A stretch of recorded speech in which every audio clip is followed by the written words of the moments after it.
सभापति महोदय, यह सदन जब से बना तब से कई सारे ऐतिहासिक पल इस सदन ने जिए भी हैं और सदन की कार्यवाही के माध्यम से राष्ट्र जीवन की स्मृति में वो समाहित भी हुए हैं।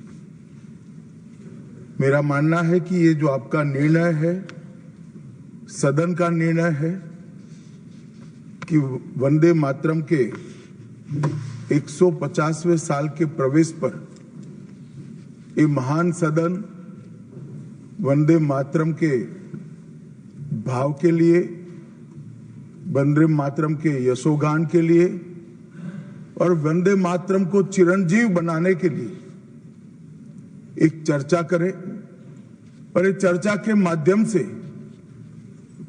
विशेषकर हमारे देश के बच्चे, किशोर, युवा, आने वाली पीढ़ियों तक वंदे मातरम का आजादी के लिए योगदान,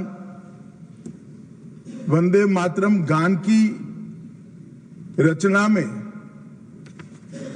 राष्ट्रभक्ति और राष्ट्र की संस्कृति के प्रति समर्पण का जो भाव है, उसका आने वाले महान भारत की रचना में योगदान, इसके संकल्प के साथ जुड़ाव, ये सभी चीजों से हमारी आने वाली पीढ़ियां भी युक्त हो।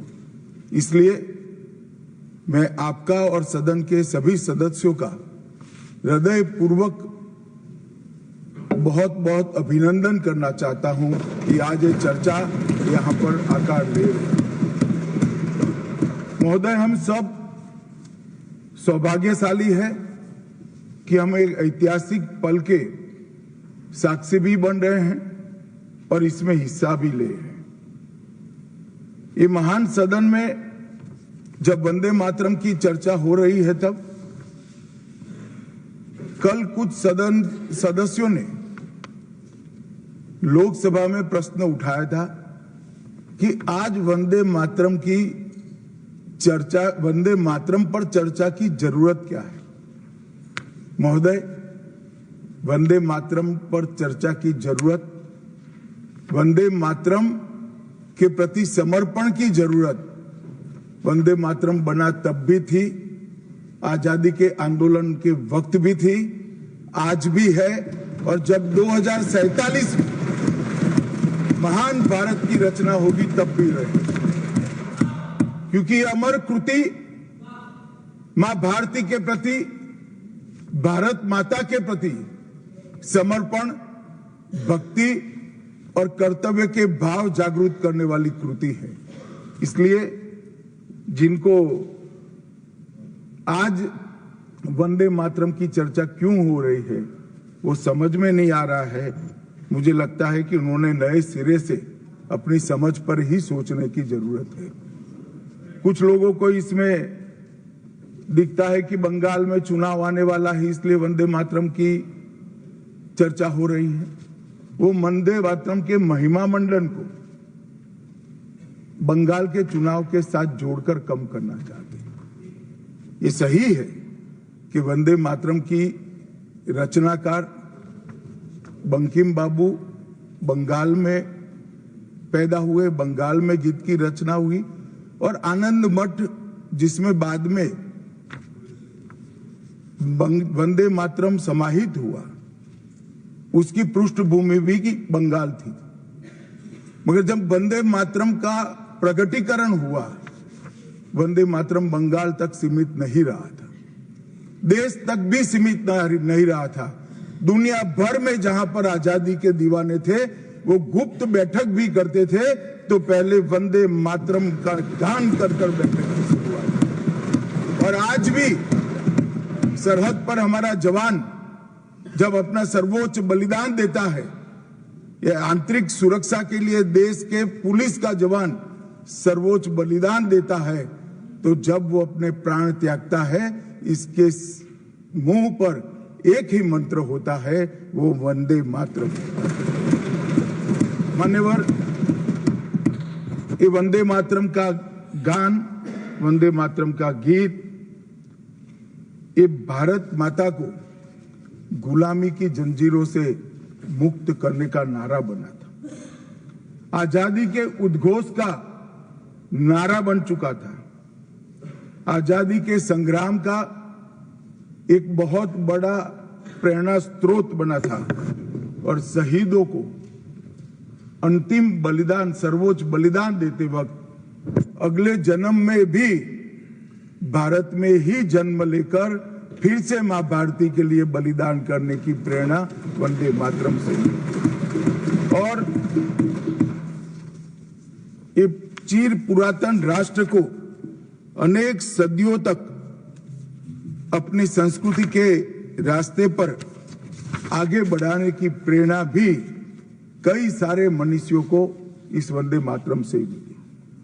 वंदे मातरम की दोनों सदनों में इस चर्चा से, वंदे मातरम के महिमा मंडन से, वंदे मातरम के गौरव गान से हमारे बच्चे, किशोर, युवा और आने वाली कई पीढ़ियां वंदे मातरम के महत्व को भी समझेगी और उसको राष्ट्र के पुनर्निर्माण का एक प्रकार से आधार भी बनाएगी। मान्यवर बंकिम चंद्र चट्टोपाध्याय जी ने 7 नवंबर 1875 को वंदे मातरम की रचना उनकी सार्वजनिक हुई। यह दिन कार्तिक शुक्ल नवमी का था। अक्षय नवमी या जगदात्री पूजा के रूप में यह दिन मनाया जाता है। और जब रचना की तब शुरू में कुछ लोगों को लगा कि एक उत्कृष्ट साहित्यिक कृति है, परंतु देखते देखते देखते वंदे मातरम का एक गीत देशभक्ति, त्याग और राष्ट्रीय चेतना का प्रतीक बन गया, जिसने हमारे आजादी के आंदोलन का रास्ता प्रशस्त किया। और कब वंदे मातरम की रचना हुई? वंदे मातरम की रचना की पृष्ठभूमि हम सब ने जरूर याद करनी चाहिए। उसकी पृष्ठभूमि में सदियों तक इस्लामिक आक्रमण को झेलकर इस देश की संस्कृति और इस देश का इतिहास झंझोड़ने का काम, शीर्ण वीर्ण करने का काम हुआ था। उसके बाद अंग्रेजों ने अपने शासन के काल में, भारत के गुलामी के काल में एक नई सभ्यता, एक नई संस्कृति हमें थोपने का प्रयास किया था। और उस वक्त ये वंदे मातरम का रचना बंकिम बाबू ने की और वो रचना के अंदर बहुत बारीकी से जो हमारी मूल सभ्यता थी, हमारा सांस्कृतिक राष्ट्रवाद था, देश को माता के रूप में कल्पना कर कर, देश की माता के रूप में जो कल्पना की, इसकी आराधना करने की हमारी परंपरा थी, उसको उन्होंने पुनः प्रस्तापित किया था। और इसीलिए ये गीत देखते देखते कोई प्रचार के बगैर, उस वक्त ना सोशल मीडिया था, ना प्रचार के कोई साधन थे, उल्टा जो सरकार थी वो तो उसको रोकना चाहती थी, प्रतिबंध लगाती थी, वंदे मातरम बोलने वालों पर कोड़े बरसाए जाते थे, जेल में डाल दिए जाते थे। फिर भी वो सारे प्रतिबंधों को पार कर कर हर एक व्यक्ति के मन को भी छुआ, आत्मा को भी छुआ और अनेक प्रताड़नाएं झेलते हुए भी वंदे मातरम कश्मीर से कन्याकुमारी तक फैल गया। मान्यवर, ये एक प्रकार से भारत के संस्कृति के प्रति श्रद्धा रखने वाले सभी लोगों का पुनः जागरण का मंत्र बन गया। गुलामी के कालखंड में कई मंदिर, विश्वविद्यालय, कला केंद्र, हमारी कृषि व्यवस्था है, हमारी शिक्षा व्यवस्था, कई सारी लाइब्रेरी अस्त व्यस्त हो गई, तोड़ दी गई, शीर्ण वीर्ण कर दी गई, मगर हमारी संस्कृति, उसके भाव को हमारे जनमानस से कोई नहीं मिला। मगर एक जरूरत थी वो भाव को जागरूक करने की और वो भाव को पुनः संगठित करने की। उसी वक्त बंकिम बाबू ने वंदे मातरम की रचना की और देखते देखते वंदे मातरम का नारा अक्रॉस द कंट्री पूरे देश में ट्रैवल कर गया मान्यवर, और अंडमान निकोबार की जेलों तक पहुंच गया। उसको ना अंग्रेज रोक सके, ना अंग्रेजों की सभ्यता को स्वीकारने वाले लोग रोक सके। मान्यवर, वंदे मातरम ने एक ऐसे राष्ट्र को जागरूक किया जो अपनी दिव्य शक्ति को भुला चुका था। राष्ट्र की आत्मा को जागरूक करने का काम वंदे मातरम ने किया। यह इसीलिए महर्षि अरविंद ने कहा, वंदे मातरम भारत के पुनर्जन्म का मंत्र है। श्री अरविंद का ये वाक्य, इसका गर्भित अर्थ वो वंदे मातरम की महत्ता को बताता है। मान्यवर, अरविंद घोष ने यह भी कहा कि देश को एक ऐसे मंत्र की आवश्यकता थी और ईश्वर ने उसे साकार करने के लिए ही बंकिम बाबू को इस भूमि पर भेजा था। श्री अरविंद का वंदे मातरम के लिए भाव बच्चे बच्चे के लिए एक प्रेरणा स्रोत बन गया और हमारे आजादी का नारा बन गया। मान्यवर, हमारे देश को जो लोग समझते हैं, लोग जो जानते हैं, वो सभी लोगों को मालूम है कि हमारा देश पूरी दुनिया में एक प्रकार से अनूठा देश है। दुनिया के कई देशों की रचना अधिनियमों से हुई, कहीं युद्धों के कारण हुई, कहीं युद्ध के बाद संधि के कारण हुई। भारत एकमात्र ऐसा देश है जिसकी सीमाएं कोई अधिनियम से तय नहीं की है। हमारे देश की सीमाएं हमारी संस्कृति ने तय की है और संस्कृति ने इस भारत को जोड़ कर रखा है। और इसीलिए सांस्कृतिक राष्ट्रवाद का जो कंसेप्ट था, उस सांस्कृतिक राष्ट्रवाद के कंसेप्ट को, सांस्कृतिक राष्ट्रवाद के विचार को सबसे पहले गुलामी के कालखंड में जागरूक करने का काम बंकिम चंद्र चट्टोपाध्याय जी ने किया। हम पूरे देश को एक बार फिर से देखें तो हमें मालूम पड़ेगा कि हमारे देश को जोड़ने वाला मंत्र हमारी संस्कृति है। हमारे देश को जोड़ने वाली, एक रखने वाला मंत्र हमारी संस्कृति है। और इसी के कारण वंदे मातरम का जो उद्घोष हुआ, उसने सांस्कृतिक राष्ट्रवाद के सिद्धांत को पहली बार एस्टैब्लिश करने का काम किया। जब अंग्रेजों ने वंदे मातरम पर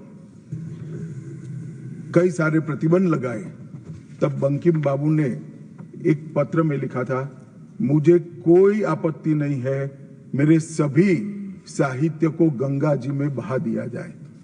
यह मंत्र वंदे मातरम अनंत काल तक जीवित रहेगा।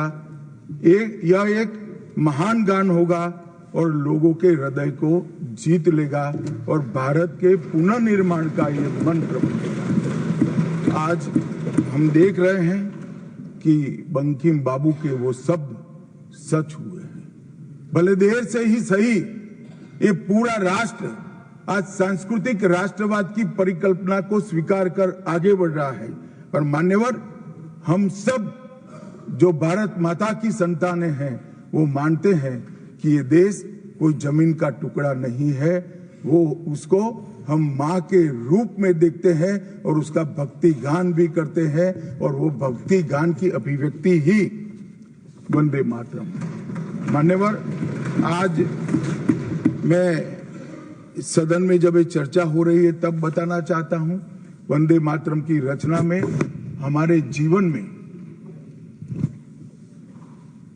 देश की, भारत माता की कल्पना का जो योगदान है, उसको बहुत अच्छे तरीके से भावना के साथ वर्णन किया है।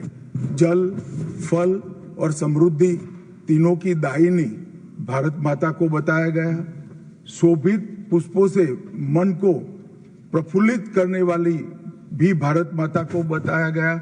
सरस्वती, लक्ष्मी, दुर्गा, ये तीनों का जो स्वरूप है वो भारत माता है।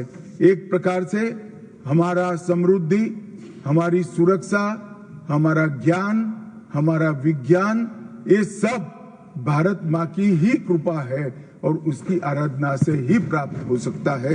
इतना बड़ा एक संकल्प बंकिम बाबू ने रखा। दुर्गा की वीरता, लक्ष्मी की संपन्नता और सरस्वती की मेघा, ये तीनों हमें भारत माँ की कृपा ही दे सकती है या मिट्टी ही दे सकती है। इसीलिए इसको बार बार प्रणाम करना चाहिए, माँ को प्रणाम करना चाहिए। मान्यवर, एक प्रकार से जिसकी उद्घोषणा 150 साल पहले बंकिम बाबू ने की, ये विचार तो बहुत चिर पुरातन है। रामायण के अंदर प्रभु श्री राम ने भी जब उनको सलाह दी गई कि इतनी वैभवशाली लंका है, आप लंका जीत ही लिए हो, तब अयोध्या जाकर क्या करना है, यहीं रह जाते हैं। तब उन्होंने कहा कि माता और मातृभूमि ईश्वर से भी बड़ी होती है। मैं माता और मातृभूमि का त्याग करूं। मातृभूमि के महिमा मंडन प्रभु श्री राम ने भी किया। मातृभूमि का महिमा मंडन आचार्य शंकर ने भी किया और मातृभूमि का महिमा मंडन आचार्य चाणक्य ने भी किया। ये सभी ने समय समय पर हमारे अस्तित्व को मातृभूमि के साथ जोड़ने का काम किया। मातृभूमि ही हमें पहचान देती है, वही हमें भाषा देती है, वही सभ्य जीवन जीने की संस्कृति का आधार बनाती है और वही हमारे जीवन को ऊपर उठाने का अवसर देती है। इसलिए मातृभूमि से ज्यादा कुछ हो नहीं सकता।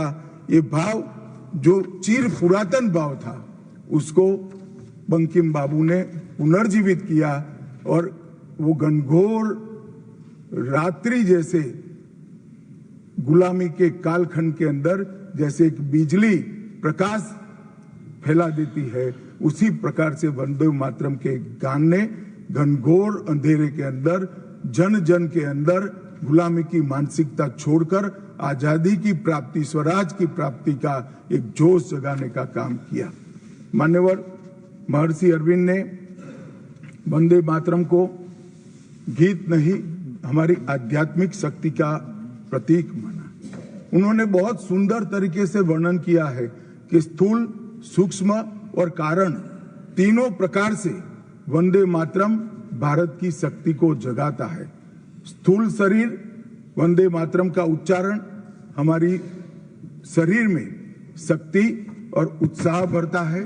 राष्ट्रभक्ति की क्रिया प्रक्रिया शक्ति को जगाती है। सूक्ष्म शरीर हमारे भावनाएं, हमारे विचारों को वो शुद्ध करता है और हमारी चेतना को वो जागरूक करता है।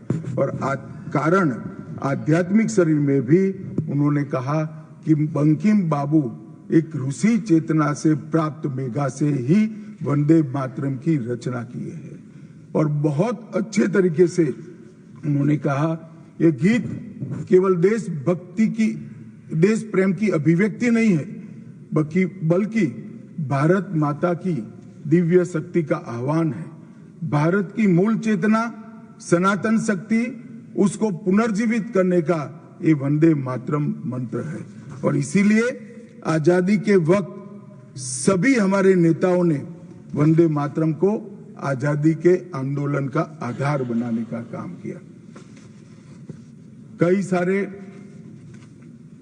हमारे आजादी के संग्राम के सेनानी जिनको अंग्रेजों ने फांसी पर चढ़ाया, इस सब में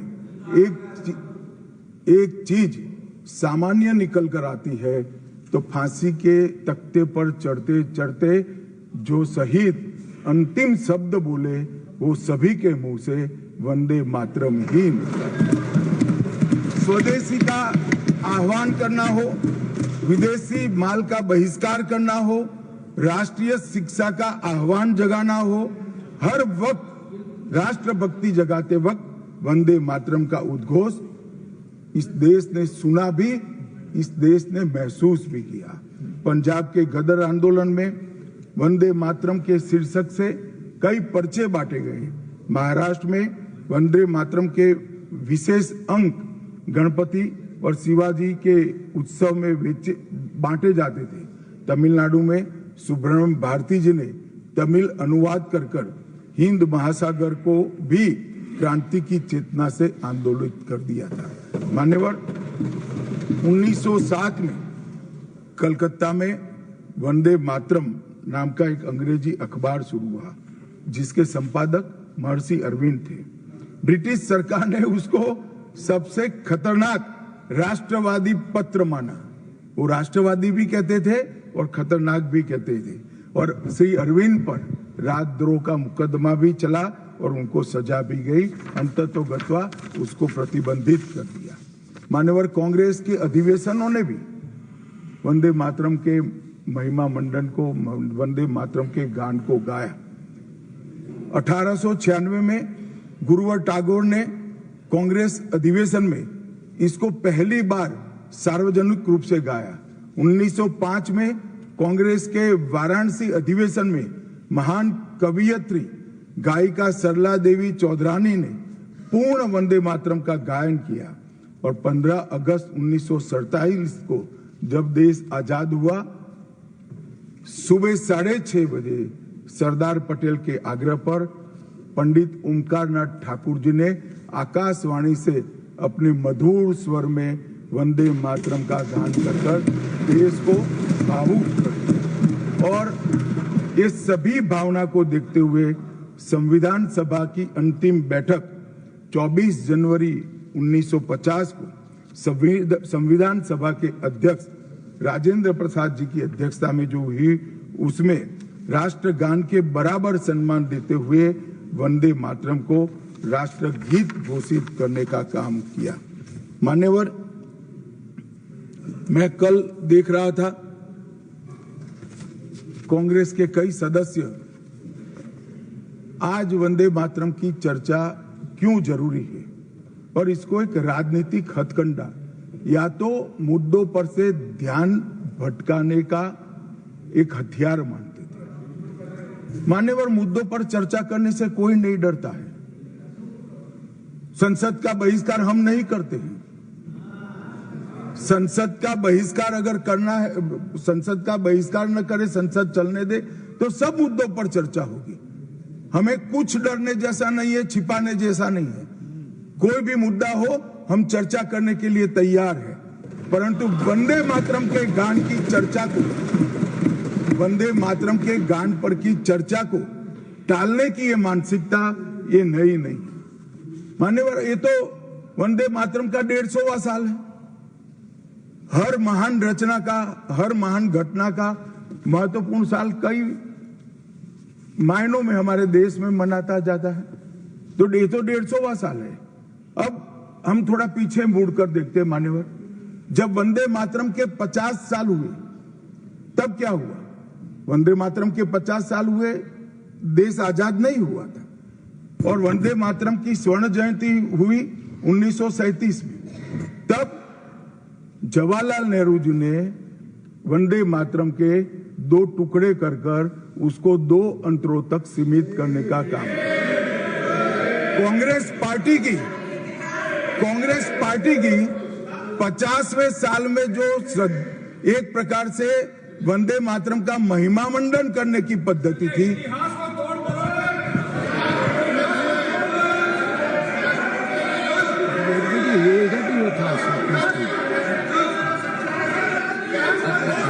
you will get your chance to speak, na? Unless he yields, unless he yields, how I can? Unless he yields, how I can? मान्यवर, 1 मिनट में उनको बहुत समय दिया गया, अपने समय पर बोले ना, मुझे कोई आपत्ति नहीं। आपका समय, खड़गे साहब आपका समय आएगा।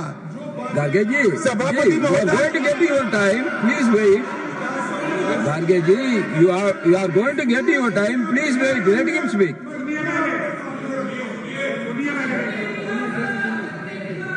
मान्यवर, 50वें पड़ाव पर वंदे मातरम को सीमित कर दिया गया।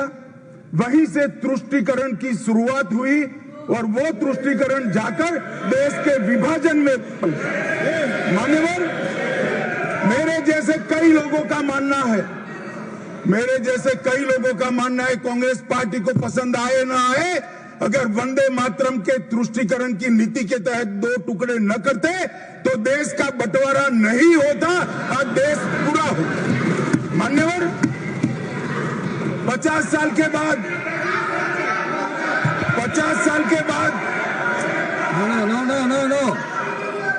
No, nothing will 50 साल go के on बाद record except honorable minister's speech. Please. मान्यवर, 50 साल के बाद वंदे मातरम 100 साल का हुआ। सबको था कि 100 साल मनाए जाएंगे, 100 साल मनाए जाएंगे, मगर 100 साल हुआ तब वंदे मातरम का महिमा मंडन का सवाल ही नहीं था, क्योंकि वंदे मातरम बोलने वाले जो सारे लोग थे उनको इंदिरा जी ने जेल में बंद कर दिया। इस देश में आपातकाल लगाया गया, विपक्ष के लाखों लोगों को, लाखों समाज सेवियों को, स्वयंसेवी संगठन के लोगों को जेल में भर दिया गया। कोई कारण के बगैर अखबारों पर ताले लगा दिए गए, यहां तक कि आकाशवाणी में उस वक्त एक ही माध्यम था, आकाशवाणी में किशोर कुमार की आवाज ही नहीं आती थी, ड्यूएट गाने भी लता जी की आवाज में ही आते थे। मान्यवर, पूरे देश को जब वंदे मातरम 100 साल का हुआ, पूरे देश को बंदी बनाकर रख दिया। और कल 150वां साल है।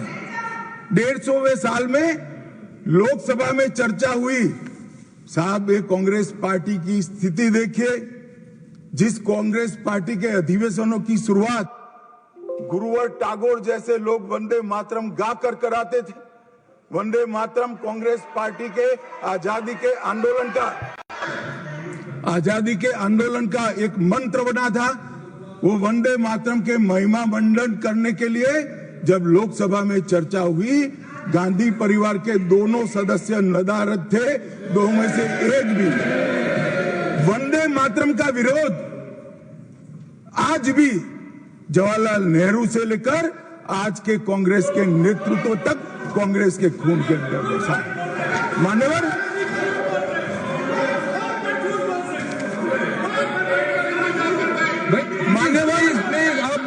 प्लीज आप बैठिए। मान्यवर, मैं तथ्यों के आधार पर कहता हूं, कांग्रेस पार्टी की एक नेत्री ने बैठ जाओ रामदास।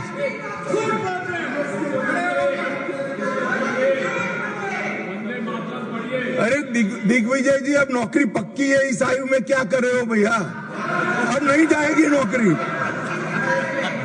मान्यवर, मैं जो कह रहा हूं वो रिकॉर्ड का हिस्सा है दूसरे सदन का।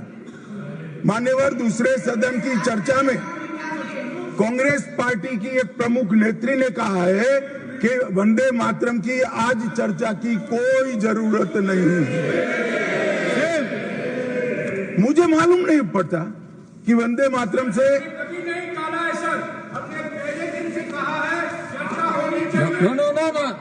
नेत्री क्या कहा?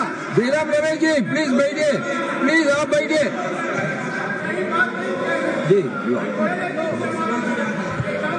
साहब, माननीय सदस्य जयराम जी का प्रॉब्लम है कि वो सिर्फ विपक्ष की ही बात सुनते हैं, अपने नेताओं की बात को सुनते नहीं है। मैंने ऐसा नहीं कहा, आपने कहा है। मैंने ऐसा कहा कि लोकसभा में चर्चा में कांग्रेस पार्टी की एक प्रमुख नेत्री ने कहा है कि अभी इस समय वंदे मातरम की चर्चा की कोई जरूरत नहीं। ये रिकॉर्ड पर है, रिकॉर्ड पर।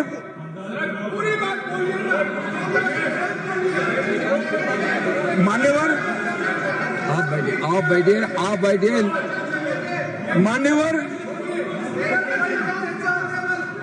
मान्यवर, जिस गीत को, जिस गान को महात्मा गांधी ने राष्ट्र की शुद्धतम आत्मा से जुड़ा हुआ गीत कहा। बिपिन चंद्र पाल ने एक राष्ट्र धर्म है जिसमें राष्ट्रभक्ति और कर्तव्य दोनों समाहित है, जिसकी अभिव्यक्ति वंदे मातरम करता है। वो वंदे मातरम का टुकड़ा करने का काम भी कांग्रेस पार्टी ने किया था। मान्यवर, अंतर्राष्ट्रीय स्तर पर भी वंदे मातरम ने हमारे आजादी के आंदोलन को गति देने का काम किया। श्यामजी कृष्ण वर्मा, मैडम भिखाजी कामा और वीर सावरकर ने जो भारत का त्रिवर्ण ध्वज निर्मित किया था, उस पर स्वर्णिम अक्षर में एक ही नाम था, वंदे मातरम। मान्यवर, बर्लिन के ओलंपिक्स में भी 1936 में गुलामी के कालखंड में भी जब हमारे हॉकी की हमारी टीम को उत्साह की जरूरत थी, प्रेरणा की जरूरत थी, कोच ने लाइन में खड़े कर भावपूर्ण तरीके से वंदे मातरम का गान किया और हम गोल्ड मेडल जीतकर आ गए। मान्यवर, भारतीय जनता पार्टी की रचना हुई तब से हमारी तो पार्टी की रचना ही सांस्कृतिक राष्ट्रवाद और ये देश अपने मूल संस्कृति के आधार पर, मूल विचारों के आधार पर चलना चाहिए, पाश्चात्य संस्कृति के आधार पर नहीं चलना चाहिए। इसीलिए हमारी पार्टी की स्थापना थी। मान्यवर, इस संसद में वंदे मातरम के गान को बंद करा दिया गया। अब फिर से खड़े हो जाएंगे कि नहीं नहीं नहीं, आप गलत बोल रहे हो, मगर इस रिकॉर्ड है मान्यवर महोदय। 1992 में भाजपा सांसद श्री राम नाईक ने एक शॉर्ट ड्यूरेशन डिस्कशन के माध्यम से वंदे मातरम को संसद में फिर से गाने की शुरुआत करने के लिए एक मुद्दा उठाया और उस वक्त प्रतिपक्ष के नेता लाल कृष्ण आडवाणी जी ने बहुत प्रमुखता के साथ लोकसभा के स्पीकर को कहा कि इस महान सदन के अंदर वंदे मातरम का गान होना चाहिए, क्योंकि संविधान सभा ने इसको स्वीकारा है। और फिर लोकसभा ने सर्वानुमत से 1992 में वंदे मातरम के गान की शुरुआत की। मान्यवर, हम जब वंदे मातरम की गान की शुरुआत कर रहे थे, उस वक्त भी मैं नाम देना नहीं चाहता, वरना औचित्य के सवाल उठाएंगे, कुछ टेक्निकल मुद्दे उठाएंगे, मगर इंडी अलायंस के ढेर सारे लोगों ने, मेरे पास नाम की सूची है, इनको आपत्ति नहीं हो तो मैं पढ़ सकता हूं, ढेर सारे लोगों ने कहा था कि हम वंदे मातरम नहीं गाएंगे, ना बोल दिया। और मैंने मेरी आंख से देखा है, कई सारे सदस्य वंदे मातरम होता है तो वंदे मातरम के गान के पहले संसद में बैठे होते हैं तो भी खड़े होकर बाहर चले जाते हैं। मैं आपको विश्वास से कह सकता हूं मान्यवर, ये कह रहे हैं कि कांग्रेस पार्टी पर झूठे आरोप लगाए। मैं विश्वास से कह रहा हूं, भारतीय जनता पार्टी का एक भी सदस्य वंदे मातरम के गान के वक्त सम्मान के साथ खड़ा न हो, ऐसा हो ही नहीं सकता, क्योंकि वंदे मातरम के गान के प्रति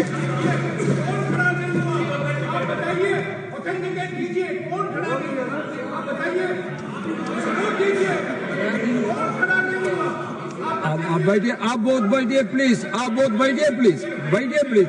You will get your chance to speak. You can say your opinion when the turn comes to you.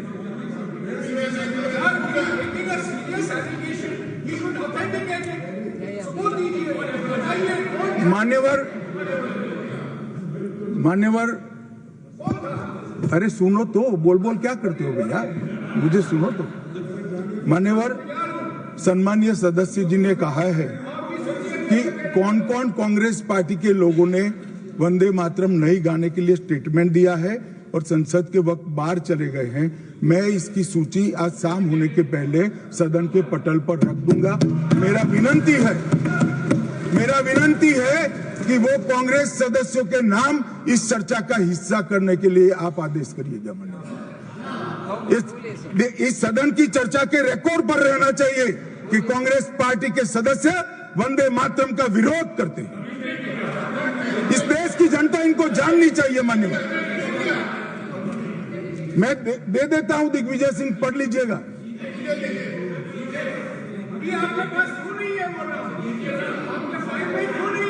मान्यवर,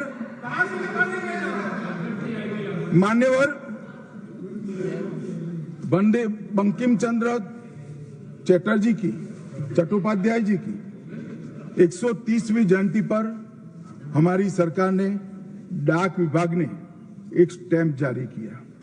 स्वतंत्रता की 75 की वर्षगांठ के उपलक्ष्य में हर घर तिरंगा का अभियान भी हमने करा और उस वक्त हमने, हमारे प्रधानमंत्री जी ने जनता का आह्वान किया था कि तिरंगा फहराते वक्त वंदे मातरम बोलना नहीं भूलना चाहिए। और मान्यवर, ये वंदे मातरम की 150वीं वर्षगांठ, उसको भी भारत सरकार बहुत अच्छे तरीके से हमने मनाने का तय किया है। 1 अक्टूबर 2025 को केंद्रीय मंत्रिमंडल ने पूरा वर्ष वंदे मातरम के यशोगान में मनाया जाएगा, इसका प्रस्ताव पारित किया। 24 अक्टूबर 25 को राष्ट्रीय और अंतर्राष्ट्रीय स्तर पर समन्वयित कार्यक्रमों की रूपरेखा तय की गई। माननीय प्रधानमंत्री जी ने भारत माता को पुष्पांजलि देकर 7 नवंबर 25 को नई दिल्ली में ये वर्ष का शुभारंभ किया। उसका चरण 1 नवंबर में हो चुका है, चरण 2 जनवरी 26 में होगा, चरण 3 अगस्त 26 में होगा और चरण 4 नवंबर 26 में होगा। स्मारक डाक टिकट का वो भी हम जारी कर चुके हैं, सिक्का भी जारी कर चुके हैं। वंदे मातरम नाद एकम रूप अनेकम ऐसे शीर्षक से 75 वादकों द्वारा विशेष सांस्कृतिक प्रस्तुतिकरण की रचना भी हो चुकी है और सुबह 10 बजे उस दिन 7 नवंबर को देश भर में सामूहिक वंदे मातरम का गान भी भारत सरकार के आह्वान पर देश की जनता ने किया।